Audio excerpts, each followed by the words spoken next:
Hey guys, I was contacted on Instagram by a company asking me if I would take a look at one of their newer products.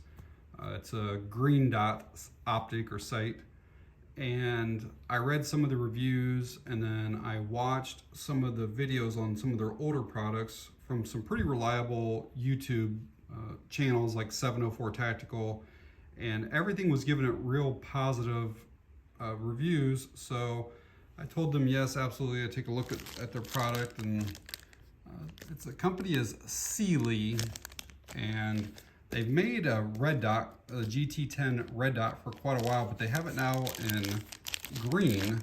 So I figured we'd do an unboxing, kind of show everything that comes in it, kind of go over the features and the specs of it, and get it mounted on something, get to the range, and kind of give you guys my thoughts. So presentation's actually really nice. A lot of times these Chinese made ones just come like a plain black box, so I do like that.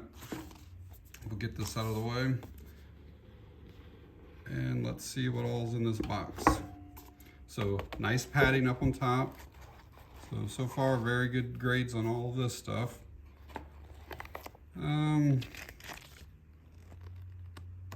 So this is the manual right here. No pictures on the manual, but it kind of tells you about batteries and stuff like that. We'll go over that in a bit. But looks like a lens cleaning cloth. And then all of this down here is in the padding as well. So there is the sight itself, the GT10. And I'll go over my thoughts on that. Just pulling it out of the box, I'll tell you in a bit. There's an Allen key there. Something in this little battery in that baggie. And it is a CR2032, so you can find those anywhere. And it looks like another mount. So it has kind of like a higher rise mount on it. I'm not exactly sure what the length is, I'll have to look that up, but usually they're somewhere between like 0.75 and 0.83. So we'll look that up. And then there's a low rise one, so you can remove those screws and put this one on there, and it would be much lower for you. That's probably it, but let's check to be sure. Yep, that was everything. So I misspoke a bit ago when I said the Allen key. It's actually an Allen key shape, but it's star tipped. I don't know if that'll focus or not, but those are, there you go. They're star shaped. So initial thoughts, just pulling it right out of the box, is it feels like it's quality made. Everything on it feels very, very solid right away. The mount feels good, very solid on it. I'm sure that it's made out of aluminum, but it feels like there's heft to it, and I'll get a weight on it here in a bit. But it does not feel thin at all. And the anodization on it is really, really good. I don't see any areas where like it's like peeling or flaking off, which you wouldn't expect that obviously on a brand new optic. The rubber on the lens covers here actually feels fairly thick. One thing I will kind of zonk them on a little bit is, might not show up real well in the video, but the color on the turret covers is a different shade of black than what the actual sight is. This is definitely a darker black, and it's a shinier black than what all of this is. So I don't know how well that shows up, but not that everything has to match, it just kind of looks a little bit different. So magnification on this is just 1. The lens is a 20mm lens. It has windage and elevation adjustments. The MOA is 3 on it.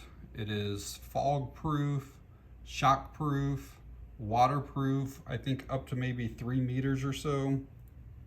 And that shock proof, they claim it can go on even a 12 gauge or a 308 rifle and hold 0 after thousands of rounds.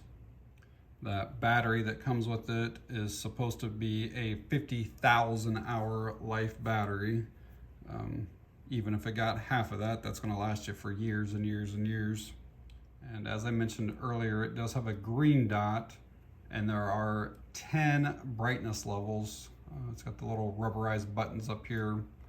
And one of the unique features about this green dot is this is a shake awake one. The sight is. So basically after so many minutes of not moving or not using, the optic will shut itself off. And then with any type of motion or movement at all, it comes right back on. So that's awesome for any type of home defense rifle that you might have. You can leave it sitting over in the corner or by the bed or whatever, and as soon as you grab it in the middle of the night, bring it up, the green dot will be on for you. Get you guys a quick weight on it here. Looks like 5.4 ounces. All right, let's get a battery put in it, and we'll kind of look at the lens, see what they look like, and then go over some other stuff on it. Did want to show you guys that there is an O-ring right there on that battery compartment, and the threads on this are super smooth so far on the battery door. I'll check the turrets here in a bit, but oftentimes these things feel real gritty and they make like a weird noise when you're taking them on and off, but this feels real smooth, no issues whatsoever. And yeah, it's the same thing with these covers, super smooth. There's almost no noise at all with those. And I do like it how they have the built-in tool right up on the top there. So if you need to make adjustments, and that shows you if you want to go up with your dot, you go this direction, so counterclockwise. And then over here, it shows if you need to go right, you're going to go this way, also counterclockwise with it. So, but I always like it when they include the adjustment on it. So just looking through the sight here, that lens is crystal clear. I've had a lot of them where they're slightly blue or there's a tint to it, almost like a window tint. But this here looks really, really clear. So it says to power it on, you basically just hold either button for more than a second. So let's press one of them and see what it looks like here. All right, there it is. That thing is really bright. I don't know what level that comes on at, but let's press it down a few times and see how dim we can get it. Yeah, that almost disappears. It's still on right now, but I'm not sure what level we're at. So now let's go up a little bit, and so now it's coming back in, obviously. And a 30 MOA is, still a fairly big dot. So I don't know where we max out at. It doesn't look like it's getting any brighter there, so I'm going to say that that's 10. Tell you what, let's just push it a few times and we'll make sure that we're at 10, and then we'll start going down from there. So now I'm going to press down, so we're going to say that's 9, 8, 7, 6, 5, 4, 3. It's really hard to see at 3, but I'm looking through the camera. 2's almost gone for me, and that's on 1. I can't see it at all. Let me look through it off camera. Yeah, even off camera, I cannot see 1 at all. So I'd say it really starts at like, so even there's 2, 3 is barely noticeable. I'd say you have like 4 to 10. So it's really like 6 or so settings instead of the 10 that they claim. I will also say that I looked through it off camera on this setting here, the 10, and that dot does not look nearly as big like it does right there. The iPhone like magnifies that by quite a bit. I don't know if it's just like the reflection of the dot or what exactly happens, but it's just a real crisp, small green dot with your regular eye. It does not look quite big and giant like that.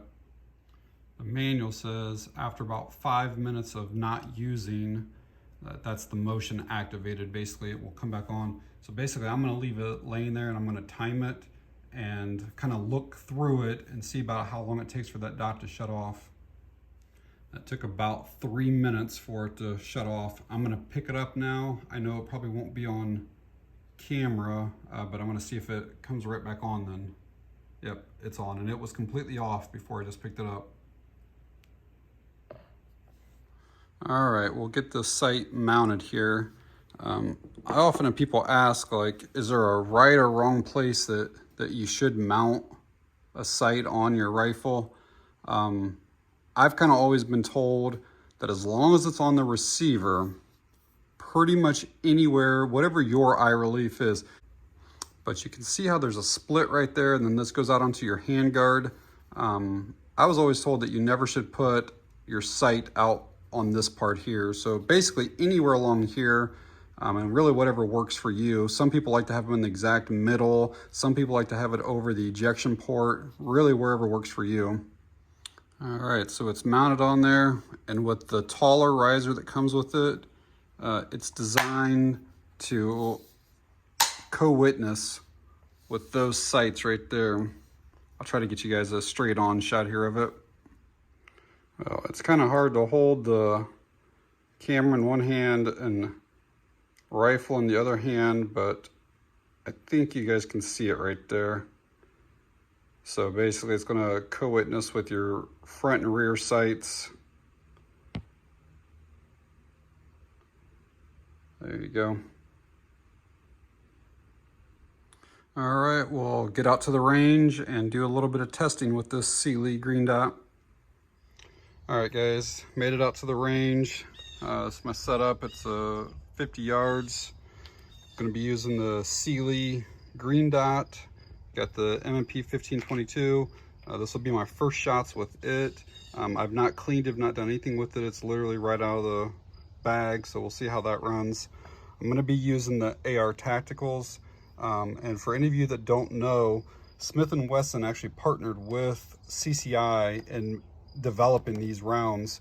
They're a little bit shorter than mini mags, and they have a little bit different type of oil, like a coating on the outside of the round, but they feed really well. And I actually break in all of my 22, whether they're pistols, rifles, all my 22s, I break in for the first 300-400 rounds using the AR Tacticals.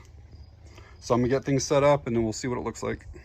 All right, so I got the target hung up 50 yards down there. So basically what I've done is I've aligned the green dot with the factory sights. So hopefully the factory sights are fairly close here, but we're just trying to hit paper for now, just kind of get some rounds for the rifle and see how this green dot holds up. The one thing I will say is that it is possible to use these little turret covers and the little tool that's on them, but it's very difficult. Like, I had a hard time even getting them to go into the slots, and then they kept every time I tried to turn, it did want to keep coming out, so I ended up just using my Leatherman here to do it. So I'm going to take the first few shots with the factory backup sights on there, and then we'll do, you know, the next few with them folded and just using the green dot.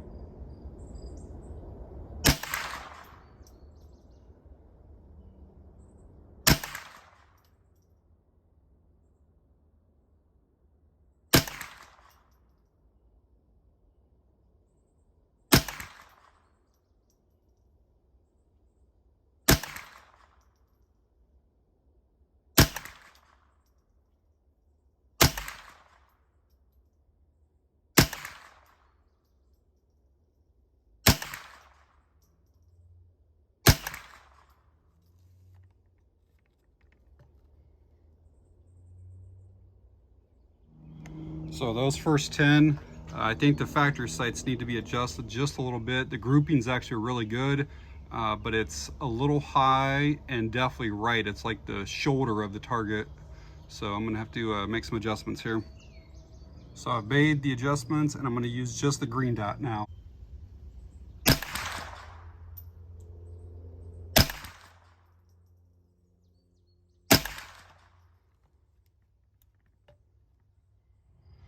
All right, guys, so right now I'm at about 200 rounds through the rifle. No issues at all on the rifle.